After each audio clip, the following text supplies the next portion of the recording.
जून तिमाही में bank of Baroda घाटे से मुनाफे में आ गई है। बैंक को पिछले साल की समान अवधि में हुए 864 करोड़ घाटे के मुकाबले 1209 करोड़ रुपए का मुनाफा होता हुआ दिखा है। इस दौरान एनपीए के फ्रंट पर भी हल्की राहत जरूर मिलती हुई दिखी है। नतीजों पर जी बिजनेस के एग्जीक्यूटिव एडिटर स्वाति खंडेलवाल ने बातचीत की है बैंक के एमडी और सीईओ संजीव चड्ढा से। आइए आपको दिखाते हैं।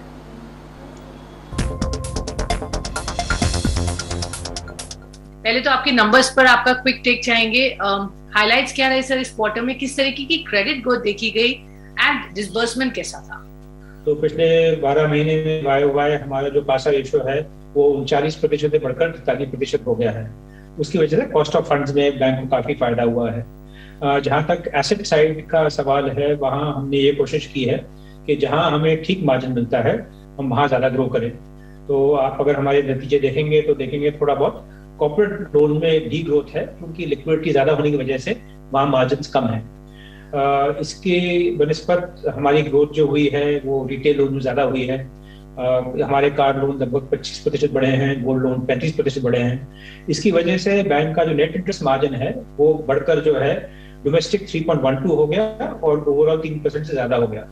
उसी की वजह से हमारा ऑपरेटिंग प्रॉफिट भी बढ़ पाया और नेट प्रॉफिट भी बढ़ पाया। तो ये जो इम्प्रूवमेंट होती है कासा रेशियो में, ये एक अबाइडिंग इम्प्रूवमेंट है। इसका फायदा बैंक को आगे भी मिलेगा। दूसरा जो कारण है जिनका रिजल्ट्स पे इम्पैक्ट होता है वो है कि क्रेडिट साइकिल कैसे चेंज हो रही है। तो हम पिछले कुछ क्वार्टर से यही कहते आ रहे हैं कि देखिएगा कि जहाँ तक रिटेल लोन्स का सवाल है, एमएसएमई का सवाल है, उस पर जरूर कोई विपरीत असर पड़ेगा, क्योंकि सेकंड वेव का खासकर उस पर जो इम्पैक्ट है वो काफी एडवर्स है। पर जो कॉर्पोरेट क्रेडिट साइकिल है उसमें काफी इम्प्रूवमेंट हो रही है, और उसमें जो इम्प्रूवमेंट है उसका जो इम्पैक्ट है वो रिटेल और एमएसएमई में जो भी समस्याएं हैं उनसे ज्यादा होगा, उसको आउटवे करेगा। और वही हमें इस क्वार्टर में देखने को मिला है कि जो हमारी स्लिपेजेस कम हुई है, क्रेडिट कॉस्ट कम हुई है, वो इसलिए क्योंकि जो कॉर्पोरेट क्रेडिट साइकिल की वजह से जो इम्प्रूवमेंट है वो ज्यादा थी और रिटेल और एमएसएमई पे जो इम्पैक्ट था कम था। Okay sure. सर आपसे जानना चाहेंगे रिकवरी के पॉइंट ऑफ व्यू से इस क्वार्टर में रिकवरी कैसी रही, क्या आउटलुक होगा on recovery from NCLT account sir आगे आते हुए समय में? तो FY22 में कितना एक्सपेक्ट कर रहे हैं रिकवरी आते हुए? देखिए, रिकवरी का जहां तक सवाल है, आपने बिल्कुल ठीक कहा कि एक वो तो एनसीएलटी अकाउंट्स हैं और दूसरी तरफ बाकी अकाउंट्स हैं जिसमें रिकवरी में बहुत मेहनत करनी पड़ती है और उसमें टाइम की प्रेडिक्टेबिलिटी ज्यादा है।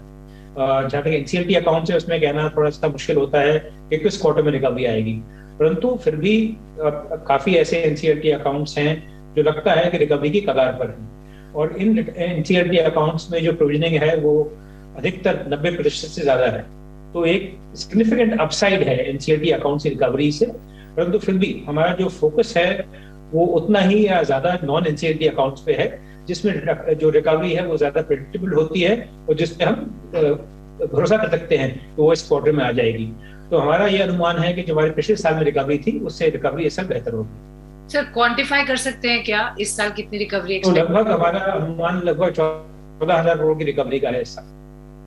14,000 करोड़ रुपए इस साल आप एक्सपेक्ट करें रिकवरी में। सर दो बड़े सवाल हैं और अभी हाइलाइट्स और हेडलाइंस भी ग्रैब किया। एक तो वोडाफोन आइडिया का, आपसे जानना चाहूंगी कितना एक्सपोजर है, क्या बैंक्स ने कोई डिसीजन लिया है इस पर, आगे क्या करेंगे, कैसे रिस्ट्रक्चर करेंगे लोन्स का, कोई प्रोविजनिंग आपको लेनी पड़ेगी इस अकाउंट के लिए ऑलरेडी? फ्यूचर ग्रुप पे भी मेरा यही सवाल है, क्या आपका वहां पर कोई एक्सपोजर है और वहां पे कोई रिस्ट्रक्चरिंग हो सकती है? देखिए, जहाँ तक स्पेसिफिक अकाउंट से सवाल है, मैं इतना ही कहूंगा कि जहाँ आपने टेलीकॉम सेक्टर की बात की, हमारा एक्सपोजर वहाँ जहाँ भी थोड़ी बहुत तकलीफ है, बहुत ही कम है, उसका हमारी बैलेंस शीट पे कोई विशेष असर नहीं होना चाहिए। जहाँ तक आपने फ्यूचर ग्रुप की बात की, तो ये पब्लिक इन्फॉर्मेशन है कि वो अकाउंट रिस्ट्रक्चर हो चुका है। उसमें आगे कोई रिस्ट्रक्चर की गुंजाइश नहीं है। और ये भी अब निश्चित नजर आ रहा है कि जहाँ तक उस अकाउंट की बात है कि जो अब हमें बेहतरी नजर आ रही है रिटेल के अंदर, इकोनॉमी के अंदर, उससे उस अकाउंट को फायदा होगा और उसी की वजह से उसकी जो उसके लिए इन्वेस्टर इंटरेस्ट भी है। और इसी कारण मेरे विचार में उसका कोई बैंक की बैलेंस शीट पे कोई विशेष विपरीत असर हो, उसकी संभावना अति क्षीण है। दूसरा, जब भी कोई हम क्रेडिट साइकिल देखते हैं तो उसमें कोई अकाउंट में रिकवरी होगी और किसी अकाउंट में कोई समस्या भी आ सकती है। बट ओवरऑल हमारा ये मानना है कि जहाँ तक कॉर्पोरेट क्रेडिट साइकिल का सवाल है, उसका एक पॉजिटिव इम्पैक्ट ही होगा और उससे बैंक को जो है अगले कुछ क्वार्टर्स में, अगले कुछ सालों में लाभ मिलेगा, क्योंकि पिछले 4-5 साल काफी समस्यापूर्ण रहे थे और वो साइकिल अब खत्म हो गई है और अब इम्प्रूव हो रही है।